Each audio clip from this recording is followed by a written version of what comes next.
আসসালামু আলাইকুম। বিবিসি আন্তর্জাতিক বিশ্ব সংবাদে আপনাকে স্বাগত। শুরুতে সংবাদ শিরোনাম, পরে বিস্তারিত। বাংলাদেশের সর্বশেষ গুরুত্বপূর্ণ আপডেট সংবাদে আপনাকে স্বাগত। শুরুতেই সংবাদ শিরোনাম, পরে বিস্তারিত। প্রথমেই জানাবো আমাদের হাতে থাকা সর্বশেষ গুরুত্বপূর্ণ সবথেকে তাজা আপডেট সংবাদ। গ্রামে 10 থেকে 12 ঘন্টা বিদ্যুৎ থাকে না বললেন রুমিন ফারহানা সংসদে। রুমিন ফারহানা বলেছেন যে আমাদের গ্রাম এলাকায় 10 থেকে 12 ঘন্টা করে প্রতিদিন লোডশেডিং থাকে। সরকার আসার পরই মানুষের হাতে হারিকেন ধরিয়ে দিয়েছে। এখন 2001 সালের কথা মনে পড়ে যায়। তারা বিএনপি এর আগেও যখন ক্ষমতায় এসেছিল তখনও বাংলাদেশে ঠিক একই কাজ করেছিল। লুটপাট, খুন খারাপি, ধর্ষণ, চাঁদাবাজ, রাহাজানি, ব্যাংক ডাকাতি, এমন কোনো অপরাধ নেই যেটা বিএনপি করেনি। এমনকি ধর্মমন্ত্রীও 200 কোটি টাকার ঋণ খেলাপি, অথচ মন্ত্রী হয়ে বসে আছে, টাকা দেওয়ার খবর নেই। এরপর জানাবো ভারতীয় সরকার অনুপ্রবেশ ঘটাতে লাখ লাখ ইন্ডিয়ান মুসলমান সীমান্তে জড়ো করেছে বললেন নাসির উদ্দিন পাটোয়ারি। ভারতীয় বিজেপি সরকার সীমান্ত দিয়ে অনুপ্রবেশ ঘটাতে লাখ লাখ ইন্ডিয়ান মুসলমান জড়ো করেছে বলে মন্তব্য করেছেন জাতীয় নাগরিক পার্টি এনসিপির মুখ্য সমন্বয়ক নাসির উদ্দিন পাটোয়ারি। তিনি বলেন, 30 লাখ সীমান্তে মানুষ জড়ো করেছে ভারতের সন্ত্রাসী নরেন্দ্র মোদীর গোষ্ঠীরা। তারা মূলত বাংলাদেশকে অস্থিতিশীল করার জন্য নতুন নতুন ষড়যন্ত্র করছে। তাদের ষড়যন্ত্রকে প্রতিহত করার জন্য আমাদের বিজিবির সদস্যদেরকে অবশ্যই আরও দায়িত্বশীল ভূমিকা পালন করতে হবে এবং তাদেরকে পেট্রোল করে তাদের কার্যক্ষমতা আরও বাড়াতে হবে। এদিকে সীমান্ত হত্যা নিয়ে স্বরাষ্ট্রমন্ত্রীর বক্তব্য জাতির জন্য লজ্জার বললেন নাহিদ ইসলাম। সীমান্তে ভারতীয় বাহিনীর নির্বিচারে হত্যা নিয়ে স্বরাষ্ট্রমন্ত্রী সালাউদ্দিন আহমেদের বক্তব্যকে অত্যন্ত আপত্তিকর ও অপমানজনক হিসেবে আখ্যায়িত করেছেন জাতীয় নাগরিক পার্টি এনসিপির আহ্বায়ক নাহিদ ইসলাম। তিনি বলেন, সরকারের দায়িত্বশীল কারো কাছ থেকে এই ধরনের বক্তব্য জাতির জন্য লজ্জাজনক। জানাবো এত প্রকল্প হয়, বুড়িগঙ্গাকে দূষণমুক্ত করার কোনো প্রকল্প হয় না বললেন ফখরুল। বিএনপির মহাসচিব, স্থানীয় সরকার মন্ত্রী, পল্লী উন্নয়ন ও সমবায় মন্ত্রী মির্জা ফখরুল জানিয়েছেন যে কলেজ জীবনে আমরা প্রায় বুড়িগঙ্গায় নৌকায় চড়ে ঘুরে বেড়াতাম, কিন্তু এখন সেই নদীর কাছেও যাওয়া যায় না। এত দূষিত, দুর্গন্ধ। ঢাকা শহরে প্রায় রোগগুলোর মূলে বোধ হয় বুড়িগঙ্গার দূষিত পানি। তুরাগের একই অবস্থা, শীতলক্ষারও একই অবস্থা শুরু হয়েছে। তাহলে ঢাকা শহরের নাগরিকরা আসলে যাবে কোথায়? এত প্রকল্প হয়, বুড়িগঙ্গাকে দূষণমুক্ত করার কোনো প্রকল্প হয় না। এবং সর্বশেষ জানাবো সংসদে আমির হামজা জানালেন যে 30টি নোটিশ দিয়েছি, কোনটার উপর বলবো জানি না।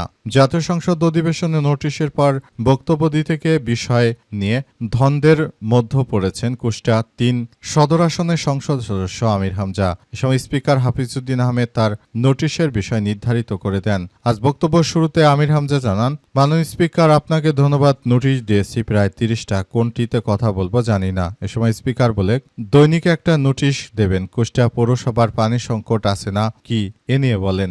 এরপরই আমির হামজা বলেছেন। প্রিয় দর্শক, এতক্ষণ শুনছিলেন সংবাদ শিরোনাম, এবারে বিস্তারিত। তবে তার আগে বন্ধুরা অনুরোধ থাকবে এই সংবাদটিতে একটি লাইক দিন। এই চ্যানেলে আপনি নতুন হয়ে থাকলে আমাদের সংবাদটি দেখতে দেখতে চ্যানেলটি সাবস্ক্রাইব করে রাখুন। কমেন্ট করে বন্ধুরা আপনার মূল্যবান মতামত জানিয়ে দিন আপনি বিশ্বের কোন দেশ থেকে বা বাংলাদেশের কোন স্থান থেকে আমাদের সংবাদটি দেখছেন এবং শুনছেন। আর বন্ধুরা, আজকের সংবাদ সম্পর্কে আপনার মূল্যবান মতামত কমেন্ট বক্সে কমেন্ট করে জানিয়ে দিন। গাজা যুদ্ধে নিরীহ ফিলিস্তিনিদের ভালোবেসে থাকলে কমেন্টে ইয়েস লিখে পুরো বিশ্বকে আমাদের এই তাজা আপডেট সংবাদটি দেখার সুযোগ করে দিন। ভারতীয় সরকার অনুপ্রবেশ ঘটাতে লাখ লাখ ইন্ডিয়ান মুসলমান সীমান্তে জড়ো করেছে বললেন নাসির উদ্দিন পাটোয়ারি। ভারতীয় বিজেপি সরকার সীমান্ত দিয়ে অনুপ্রবেশ ঘটাতে লাখ লাখ ইন্ডিয়ান মুসলমানকে জড়ো করেছে বলে মন্তব্য করেছেন জাতীয় নাগরিক পার্টি এনসিপির মুখ্য সমন্বয়ক নাসির উদ্দিন পাটোয়ারি। তিনি বলেছেন যে আমাদের বিজিবিকে আরও শক্তিশালী করতে হবে, বিজিবিদের পেট্রোল কার্ড দিতে হবে এবং বিজিবির সদস্যদেরকে আরও বেশি দায়িত্বশীলভাবে গড়ে তুলতে তাদের পিছনে অর্থ ঢালতে হবে। কিন্তু বর্তমান সরকার দায়িত্ব কাণ্ডজ্ঞানহীন এক সরকার। সে এসব বিষয় নিয়ে কোনো কথাবার্তা না বলে তারা মূলত নিজেরা কিভাবে আর্থিক প্রতিষ্ঠান ধ্বংস করা যায়, কিভাবে দেশের মধ্যে মারামারি, হানাহানি, গুন্ডামি, মস্তানি, চাঁদাবাজি, রাহাজানি, সন্ত্রাসী করা যায়, এসব নিয়ে তারা ব্যস্ত আছে বলে এমন অভিযোগ করেছেন তিনি আরও জানান, আমি তাই সবাইকে বলতে চাই, আপনারা যার যার জায়গা থেকে এই পরিস্থিতিগুলো খুব সুন্দরভাবে গড়ে তোলার মধ্য দিয়ে এগিয়ে যান এবং ভবিষ্যতের দিকে আপনারা এগিয়ে যান। যখন আমরা দেখতে পাবো যে পুরো বিষয়গুলো বাংলাদেশের জনগণের মনপুর্ত হয়েছে, তখনই কিন্তু দেশের জনগণ এসব বিষয়গুলো নিয়ে খুবই গুরুত্ব সহকারে দেখবে। আমরা এই সরকারকে হুঁশিয়ারি দিয়ে বলতে চাই যে তারা যদি রাষ্ট্র পরিচালনায় ব্যর্থ হয় তাহলে তারা বলে দিক, তারা দায়িত্ব ছেড়ে দিক। রাষ্ট্র পরিচালনা করার মতো আমাদের দেশে অনেক যোগ্যমান নেতৃত্ববৃন্দ রয়েছে, তারাই রাষ্ট্র সুন্দরভাবে পরিচালনা করতে পারবে। বিষয়গুলো আমরা খুবই ইতিবাচকভাবে দেখছি বলে উল্লেখ করা হয়েছে এবং আরও বলা হয়েছে পুরো বিষয়গুলো নিয়ে আমরা খুবই সুন্দরভাবে আগামীতে সুন্দর ও সমৃদ্ধির একটি বাংলাদেশ গড়ে তুলব, সেই প্রত্যাশা ব্যক্ত করেছেন নাসির উদ্দিন পাটোয়ারি। সীমান্ত হত্যা নিয়ে স্বরাষ্ট্রমন্ত্রীর মন্তব্য জাতির জন্য লজ্জার, বললেন নাহিদ ইসলাম। সীমান্তে ভারতীয় বাহিনী নির্বিচারে হত্যা নিয়ে স্বরাষ্ট্রমন্ত্রী সালাউদ্দিন আহমেদের বক্তব্যকে অত্যন্ত আপত্তিকর ও অপমানজনক হিসেবে আখ্যায়িত করেছে জাতীয় নাগরিক পার্টি এনসিপির আহ্বায়ক নাহিদ ইসলাম। তিনি বলেন, সরকারের দায়িত্বশীল কারো কাছ থেকে এই ধরনের বক্তব্য শোনা জাতির জন্য লজ্জার। নাহিদ ইসলাম বলেছেন, 3 দিন পার হলেও সালাউদ্দিন আহমেদ তার আপত্তিকর বক্তব্য প্রত্যাহার করেনি। সরকারের পক্ষ থেকে এই ধরনের বক্তব্যের কোনো নিন্দা জানানো হয়নি। এর জন্য আমাদের ধরে নিতে হচ্ছে যে সালাউদ্দিন আহমেদ এই বক্তব্যই সীমান্ত হত্যা নিয়ে সরকারের আনুষ্ঠানিক অবস্থান। নাহিদ উল্লেখ করেছেন যে স্বরাষ্ট্রমন্ত্রী আপনার যেটাকে বর্ডার কিলিং বলছেন সে সম্পর্কে যদি আপনারা বিস্তারিত জানেন তাহলে খুশি হব। বর্ডার কিলিং হচ্ছে যদি অন্য দেশের বাহিনী কর্তৃক আমাদের সীমান্তে অথবা জিরো লাইনে এসে কিলিং করে, সেটাকে আমরা বর্ডার কিলিং বলতে পারি। কিন্তু যদি আমাদের সীমানার অভ্যন্তরে কোনো রকমের অপরাধে কেউ জড়িত হয়, যদি কেউ ইলিগ্যাল ট্রেসপাস অনুপ্রবেশ করে যায়, সেটাকে তারা সীমান্তরক্ষী বাহিনী কিভাবে অ্যাড্রেস করবে তা তাদের দেশীয় আইনে করবে। এটাকে বর্ডার কিলিং বলা ঠিক হবে না। এনসিপির আহ্বায়ক আরও বলেন যে তার এমন অবস্থান আন্তর্জাতিক আইনের সঙ্গে সাংঘর্ষিক, কারণ নাগরিক ও রাজনৈতিক অধিকার আন্তর্জাতিক চুক্তির 6 নম্বর অনুচ্ছেদে বলা হয়েছে প্রতিটি মানুষের বেঁচে থাকার অধিকার রয়েছে। যদি আমাদের সীমানার কাছে এসে ভারতীয় মদতপুষ্ট সন্ত্রাসীরা হামলা চালায় ও সন্ত্রাসী কার্যক্রম চালায়, সেটা মেনে নেওয়া হবে না।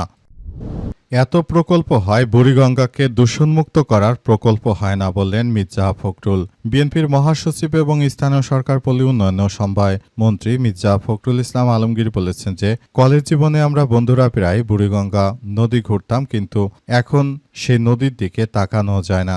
সারা দেশ জুড়ে যে ধরনের সন্ত্রাসী কার্যক্রম শুরু হয়েছে সেটি আসলে কোনোভাবেই গ্রহণযোগ্য নয়। সারা দেশ জুড়ে যে ধরনের কার্যক্রম চলছে সেটি সবার জন্য খুবই বিপর্যয়কর এক পরিস্থিতি হিসেবে দেখা যাচ্ছে। সুতরাং আমরা বিষয়গুলোকে খুবই গুরুত্ব সহকারে দেখছি। যদি এই ধরনের কার্যক্রম চলতে থাকে তাহলে ভবিষ্যতে আরও ভয়াবহ এক বিপর্যয়কর পরিস্থিতির মধ্যে পড়তে হতে পারে বলে অভিযোগ করেছেন বিএনপির মহাসচিব মির্জা ফখরুল ইসলাম আলমগীর। এছাড়াও তিনি জানিয়েছেন যে এই ধরনের কার্যক্রমগুলো আসলে সবার জন্য খুবই বড় ধরনের ক্ষতিকর একটি বিষয় হিসেবে দাঁড়িয়েছে। আমরা বিষয়গুলোকে খুবই গুরুত্ব সহকারে দেখছি।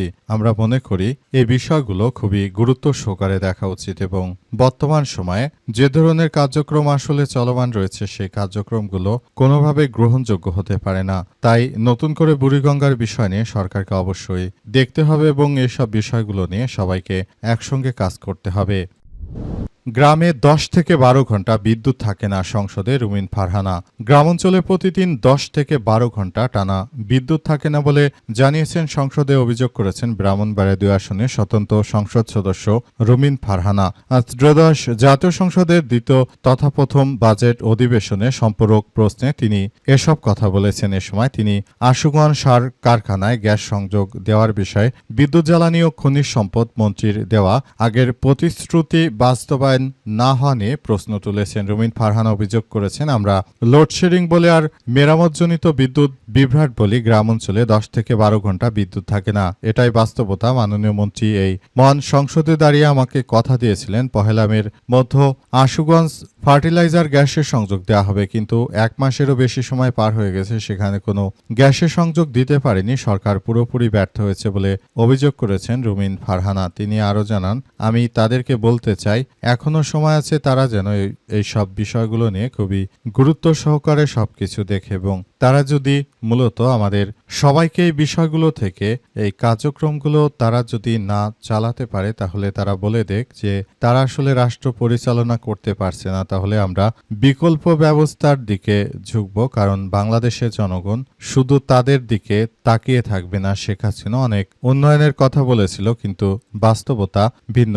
তারপরেও শেখ হাসিনাকে দেশ ছাড়তে হয়েছে। সুতরাং এই সরকার যদি এই ধরনের কার্যক্রমের মধ্যে থাকে এবং সরকার যদি এখন পর্যন্ত জনগণের কাঙ্ক্ষিত কার্যক্রম আসলে চালাতে না পারে, তাহলে সরকারকে অবশ্যই তার দায়িত্ব থেকে অব্যাহতি নেওয়া উচিত বলে মনে করেন তিনি।